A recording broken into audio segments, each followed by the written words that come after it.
Hello student, today we will discuss exercise 5.5 quadrilateral. Quadrilateral क्या होता है बेटा? क्वाड्रिलेटर होता है जिसमें 4 लाइन सेगमेंट होते हैं बेटा, 4 लाइन सेगमेंट। जैसे कि ये वाला एक लाइन सेगमेंट, दूसरा लाइन सेगमेंट, तीसरा और चौथा। जब ये 4 लाइन सेगमेंट आपस में ज्वाइन होते हैं और एक क्लोज्ड फिगर बनती है, बंद फिगर बनती है, उसको क्या बोलते हैं? क्वाड्रिलेटर। हिंदी में इसको चतुर्भुज बोलते हैं। ABCD is a quadrilateral. ये देखिए, ये आपका एक टॉपिक है क्वाड्रिलेटर का, तो आज हम यही डिस्कस करेंगे। अब हम डिस्कस करते हैं कि क्या क्या होता है बेटा। साइड्स, इसको क्या बोलते हैं? साइड बोलते हैं। ये भी एक साइड है, ठीक है। ये सारी क्या है? साइड्स हैं। जो ये ABBCCDDA हैं, ये क्या है? सारी साइड्स है। और ये हैं जो बेटा, इनको बोलते हैं एंगल। ये है एंगल, ये भी एक एंगल है, ये भी एक एंगल है, ये भी एंगल है और ये भी एंगल है। एक क्वाड्रिलेटर के 4 एंगल होते हैं, ठीक है। अब आ जाता है एडजेसेंट साइड किसे कहते हैं? एडजेसेंट का मतलब होता है जो बिल्कुल पास पास होती हैं और जिनमें एक पॉइंट क्या होता है? कॉमन होता है, उसको एडजेसेंट। साथ वाली, एडजेसेंट का मतलब होता है साथ वाली। जैसे ये देखिए AD और ये AB, ये एडजेसेंट साइड्स हैं। अब AB और BC में ये B पॉइंट कॉमन है ना, बिल्कुल साथ वाली, ये भी एडजेसेंट है। BC CD की एडजेसेंट साइड है, CD आगे DA की एडजेसेंट साइड है, ठीक है। तो एडजेसेंट का मतलब पास पास, ये वाली और ये। अगर हम ये देखें कि AD और ये जो CB है, ये BC कह ली, ये CB कह ली, ये एडजेसेंट नहीं है, ये है ओपोजिट।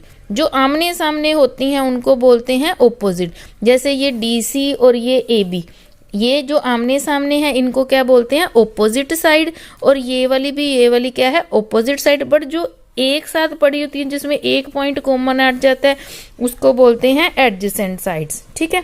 ये अब ऐसे ही ये वाला एंगल है जो, और ये वाला एंगल है, ये दोनों है एडजेसेंट एंगल, पास पास है ना।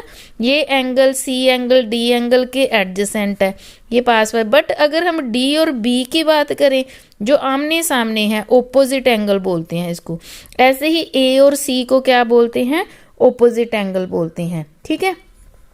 इसी तरह बेटा हम आपको पता है कि जैसे अगर हम AD को B के साथ ज्वाइन कर दें, ठीक है, और अगर A को C के साथ ज्वाइन कर दें, तो ये AC और BD को क्या बोलते हैं? डायगोनल। क्या बोलते हैं? डायगोनल्स बोलते हैं, ठीक है। अब इसी तरह से क्या होता है बेटा, आपको पता है इंटीरियर एंड एक्सटीरियर पॉइंट। जो पॉइंट तो इसके अंदर अंदर होंगे उसको इंटीरियर पॉइंट बोलते हैं। जो पॉइंट इस क्वाड्रिलेटर के बाहर बाहर होंगे उसको एक्सटीरियर पॉइंट्स बोलते हैं। और जो बिल्कुल इसके ऊपर हैं, जैसे ABCD, वो इस क्वाड्रिलेटर के ऊपर ऊपर हैं, तो उसको बोलेंगे ऑन द क्वाड्रिलेटर, ठीक है। इस तरह से बेटा अब हम ये डिस्कस करते हैं। 2 sides of a quadrilateral are said to be opposite. कब वो दोनों साइड्स को ऑपोजिट बोलते हैं? When they are not adjacent. जो ऑपोजिट साइड कौन सी है बेटा? ये वाली और ये वाली साइड ऑपोजिट है, इसका मतलब ये एडजेसेंट नहीं है, साथ साथ नहीं है। तो इस पे हम किस पे टिक करेंगे? C पे। अ point O inside a triangle ABC।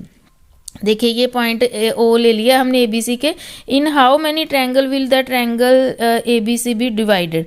कितनी में डिवाइड हो गया बेटा? देखिए AOB, BOC, COA, ठीक है। इस 1 2 3, तो कितने में डिवाइड होगी? ये जो ट्रायंगल है वो आगे फर्दर 3 ट्रायंगल्स में डिवाइड हो गई है। नेक्स्ट है बेटा, take a point O inside the pentagon ABCD join the point O with all its vertices. How many triangles will be in the pentagon divided? Name of them. Pentagon क्या होता है बेटा? Pentagon होता है 5 भुजाओं वाला। जैसे कि ये देखिए, मैं एक बड़ी फिगर ड्रा करके दिखाती हूँ। पेंटागन इसको बोलते हैं जिसमें 5 साइड्स होती हैं, 1 2 3 4 एंड ये होगी 5, ठीक है। इस तरह से हमने एक पेंटागन बनानी। इनको नेम दे दो बेटे, ABCD एंड E, ठीक है। इनको वर्टिसेस बोलते हैं। अब क्या करना है, वो कहते हैं कि इस पेंटागन के बिल्कुल सेंटर में एक पॉइंट O ले लो। अब इस O को सभी इन वर्टिसेस से मिला दो, जितने भी ये है ना, सभी से मिला दो। तो उसके बाद वो कहता है कितनी ट्रायंगल बन गई, उनके नाम लिखो। आपको दिख ही रही है, AOE, EOD, DOC, COB, BOA। तो इस तरह से ये सारी क्या बन गई, ट्रायंगल, इनकी नेमिंग करनी है बेटा आपने। ठीक है, आगे क्या है बेटा, देखिए from the following figure name the pairs of adjacent side. अभी हमने बात की थी एडजेसेंट साइड कौन सी होती है, कोई भी पेयर बना दो, AD एंड DC, ये एडजेसेंट साइड है। ठीक है, pairs of opposite side, opposite कौन सी है, AD BC ऑपोजिट है और AB एंड DC ऑपोजिट है। पेयर ऑफ, इस तरह से आपने ढूंढनी है। Pairs of adjacent angle, adjacent angle कौन से होते हैं, पास पड़े एंगल, जैसे A है वो D के पास पड़ा है। ठीक है, A का एडजेसेंट एंगल B भी है, A का एडजेसेंट एंगल D भी है, B का एडजेसेंट एंगल कौन सा है, C। तो ये सारे एडजेसेंट है। पेयर ऑफ ऑपोजिट एंगल, ये ऑपोजिट एंगल है, B and D opposite angle है, A एंड C भी क्या है, आपस में ऑपोजिट एंगल है। ठीक है, तो इस तरह से आपने ये वाली एक्सरसाइज कर लेनी है।